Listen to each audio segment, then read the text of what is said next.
Salut les amis, j'espère que vous allez super bien aujourd'hui. Alors, comme vous l'avez pu remarquer sur mes différents réseaux sociaux, j'ai pu réussir le défi 3 jours sans manger. Et je vous l'avais promis que après ces défis, j'essaierai de vous partager, si possible, quelles sont les leçons que j'en ai tirées. Et donc, dans cette vidéo, je vais essayer de vous partager toutes les leçons que j'ai pu tirer de cette magnifique expérience. Sans plus tarder, let's go! La première leçon que j'ai pu expérimenter dans ce magnifique challenge, c'est le fameux principe stoïcisme qui dit que pour mieux apprécier quelque chose, il faut connaître son contraire. Les amis, lorsque je venais à peine d'apprendre ce principe, je savais qu'il était réel. Mais je n'étais pas autant convaincu qu'aujourd'hui. Parce que je n'avais aucune preuve concrète par rapport à ces principes.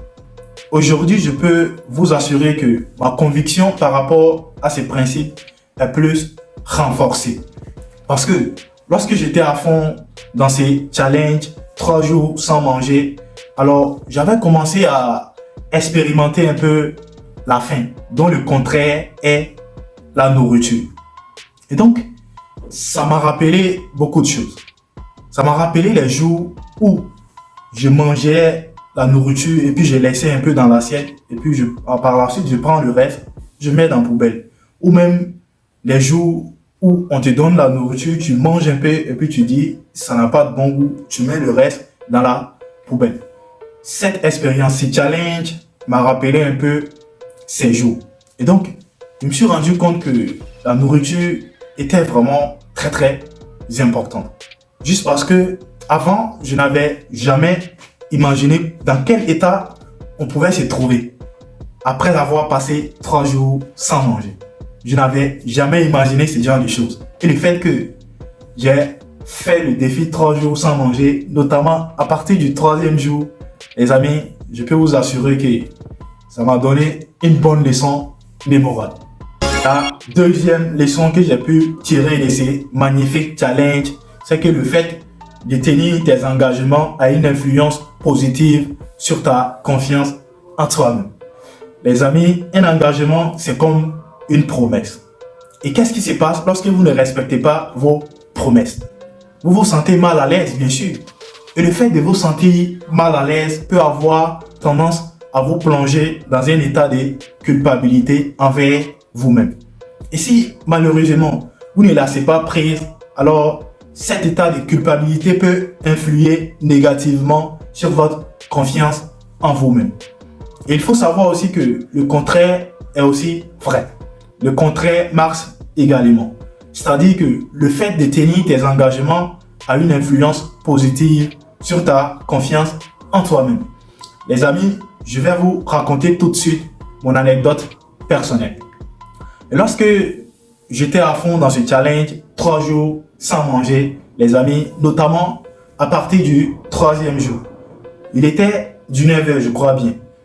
Bien vrai que je n'avais pas encore terminé le défi, mais les amis, je me sentais confiant. J'avais confiance en moi. Je me sentais dans un état de fierté. Bien vrai que je n'avais pas encore terminé le défi. Pourquoi? Tout simplement parce que je savais qu'il ne me restait plus assez de temps. En plus, je m'étais promis que je ferais quoi que ce soit pour terminer ces défis. Et donc, le fait que je commençais déjà à imaginer le scénario de la fin du défi dans ma tête, alors je me sentais déjà dans un état de fierté. Les amis, je peux vous assurer que après la fin de ce défi, j'étais très fier de moi. Je me sentais dans un état de fierté totale. Et si vous avez regardé ma dernière vidéo, au moment où je devrais prendre le plat de la fin du défi, les amis, vous allez remarquer cela. J'étais très fier de moi. Et je vous rappelle que ce n'est pas seulement à cause de la nourriture que j'étais très content, les amis. C'était juste parce que j'étais fier d'avoir tenu à mon engagement. J'étais très fier d'avoir tenu mes propos. C'est ça qui faisait que j'étais très content. Et les amis, je peux vous assurer que ce challenge a une influence positive sur ma confiance en moi-même. Parce que lorsque je l'ai terminé, je me suis dit, bon, si j'ai pu passer 3 jours sans manger, c'est que j'ai tenu à mes engagements. Et donc, je ne suis pas ce genre de personne qui dit des choses et qui ne les fait pas. Je suis dans l'action. Et donc, je pourrais utiliser cette expérience pour essayer de contrer d'autres obstacles. Notamment lorsque je ferai face à ce genre de challenge. La troisième leçon que j'ai pu tirer de ces magnifiques challenges, c'est que l'Internet nous donne souvent des informations approximatives. Il ne faut pas te fier 100% à toutes les informations que l'Internet te donne.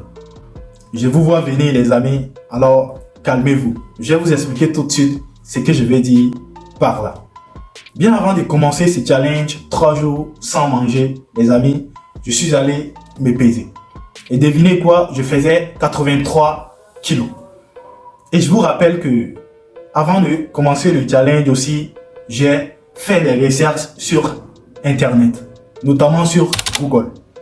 Et la plupart des informations que j'ai retrouvées concordaient à dire que une personne qui passait 3 jours sans manger pourrait perdre 2 ou 3 kilos. Et donc, ça c'est que j'ai fait tout cela en moins d'une semaine.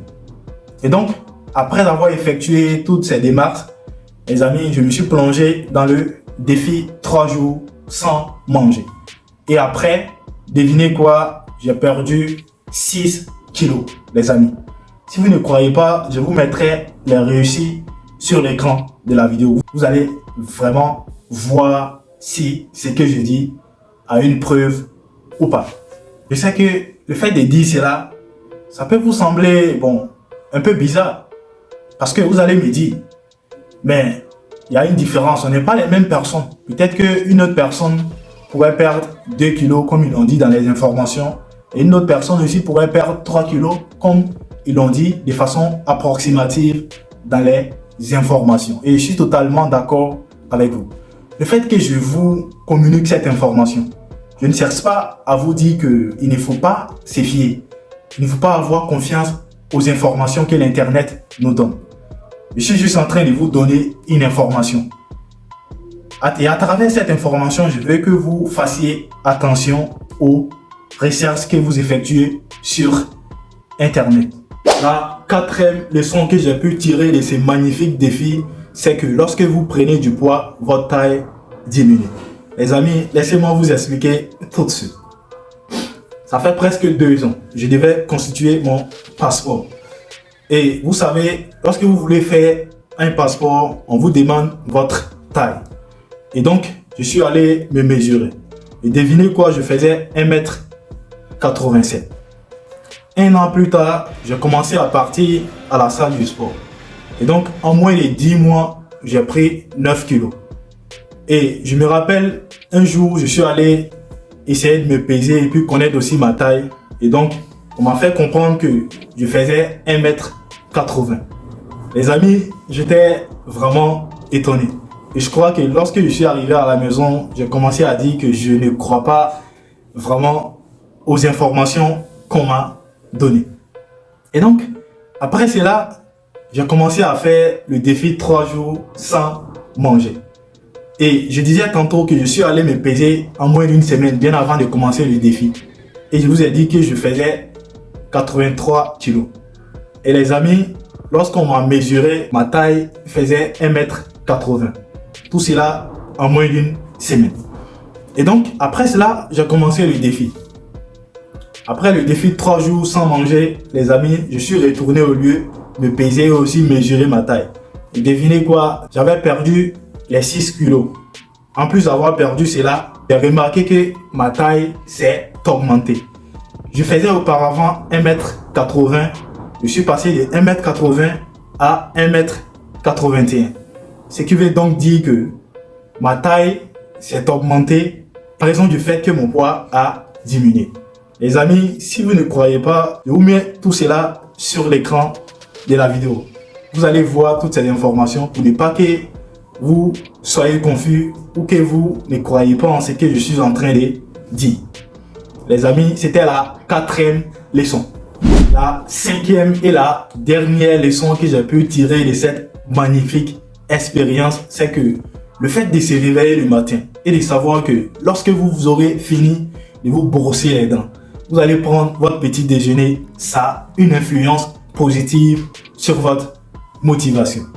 Les amis, laissez-moi vous expliquer tout de suite avec une petite anecdote. Il y a quelques mois, je ne sais plus exactement en quel mois on était.